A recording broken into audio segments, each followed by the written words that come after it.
नमस्ते। आज ना एक बड़ी ही सिंपल सी लेकिन बहुत गहरी बात सिखाने वाली कहानी से शुरुआत करते हैं। तो कहानी शुरू होती है संसद भवन के पास। सोचिए, एक ऐसी जगह जहां देश के बड़े बड़े फैसले होते हैं। तो होता क्या है, एक बच्चा है, अपनी साइकिल लेकर सीधा पार्लियामेंट के पास पहुंचता है और वहीं खड़ी कर देता है। अब सुनने में तो ये बिल्कुल नॉर्मल सी बात लगती है ना? लेकिन यहीं से कहानी में एक मजेदार मोड़ आता है। अब वहां एक पुलिस वाले की नज़र इस साइकिल पर पड़ती है और जाहिर है वो थोड़ा परेशान हो जाता है। उसकी नज़र में वे इतनी वीआईपी जगह पर एक साइकिल खड़ी है, ये तो कोई गड़बड़ है, कोई खतरा भी हो सकता है। पुलिस वाले की इतनी सारी चिंताओं के जवाब में बच्चे ने जो कहा ना, वो बड़ा सिंपल था पर कमाल का था। बस, मुझे कोई परवाह नहीं, मैंने ताला लगा दिया है। मतलब इस एक लाइन में पुलिस वाले की सारी चिंताएं, सारे नियम, बाहरी दुनिया का सारा डर, सबका एक सीधा साधा हल था। बच्चे के लिए असली मुद्दा वीआईपीज थे ही नहीं, मुद्दा था साइकिल की सेफ्टी। और उसका इंतजाम तो वो करके आया था। तो सवाल ये है कि इस छोटी सी कहानी का असल मतलब क्या है। असल में ना ये हमें दुनिया को देखने के दो बिल्कुल अलग अलग नजरियों से मिलवाती है। अब यहाँ देखिए, एक ही सिचुएशन है लेकिन दो बिल्कुल अलग दुनियाएं हैं। एक तरफ पुलिस वाले की दुनिया, जिसका सारा ध्यान बाहर है, कौन आ रहा है, क्या नियम है, क्या खतरा हो सकता है। और दूसरी तरफ है बच्चे की दुनिया, जिसका पूरा फोकस सिर्फ उस चीज पर है जिसे वो कंट्रोल कर सकता है, यानी अपनी साइकिल और अपना ताला। और ये बात बिल्कुल पियानो की तरह है। सफेद चाबियां खुशी के पल, काली चाबियां दुख के पल। लेकिन संगीत तो तभी बनता है जब दोनों एक साथ बजती हैं, है ना?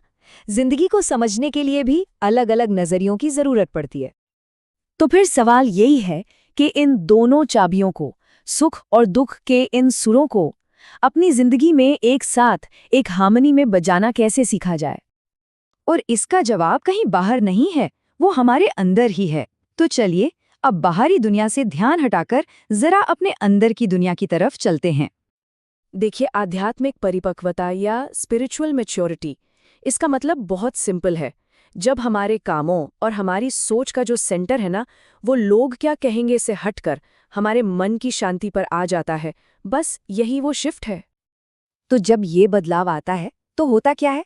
सबसे पहली चीज, हम दूसरों को खुश करने की मजबूरी से आजाद हो जाते हैं। वो जो खुद को बार बार साबित करने का चक्कर होता है ना, वो खत्म हो जाता है। दूसरों से तुलना करना बंद। और यहीं से मिलती है असली आजादी और एक गहरा सुकून। इसका मतलब ये नहीं है कि खुश रहने के लिए सब कुछ परफेक्ट होना चाहिए, बिल्कुल नहीं। इसका मतलब सिर्फ ये है कि अब हमने अपने दुखों से ऊपर उठकर जीना सीख लिया है। तो ठीक है, जब मन में ये वाली सिक्योरिटी और शांति आ गई, तो फिर दुनिया के साथ हमारा बर्ताव कैसा होता है? यहीं पर कर्म का सिद्धांत सामने आता है। तो कर्म है क्या असल में? बहुत सिंपल है। पहला नियम, अगर किसी का भला नहीं कर सकते तो कम से कम उसका बुरा तो बिल्कुल मत करो।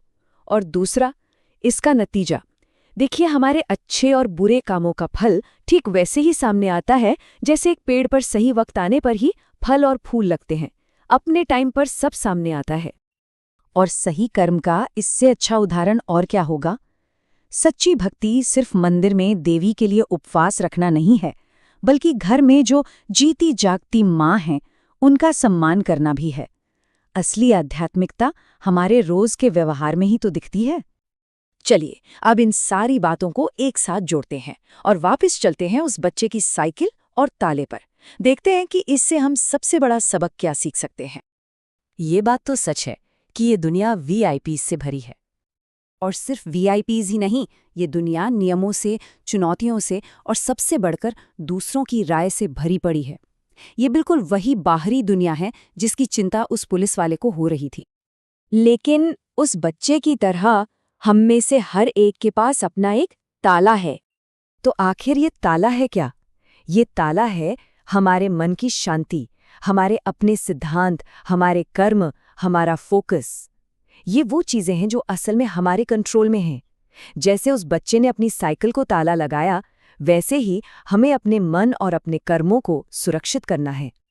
तो आखिर में बस एक सवाल सोचने के लिए छोड़ जाते हैं कि अपनी जिंदगी में ऐसी कौन सी चीज है जिसे हमने अपने इस ताले से सच में सुरक्षित कर लिया है।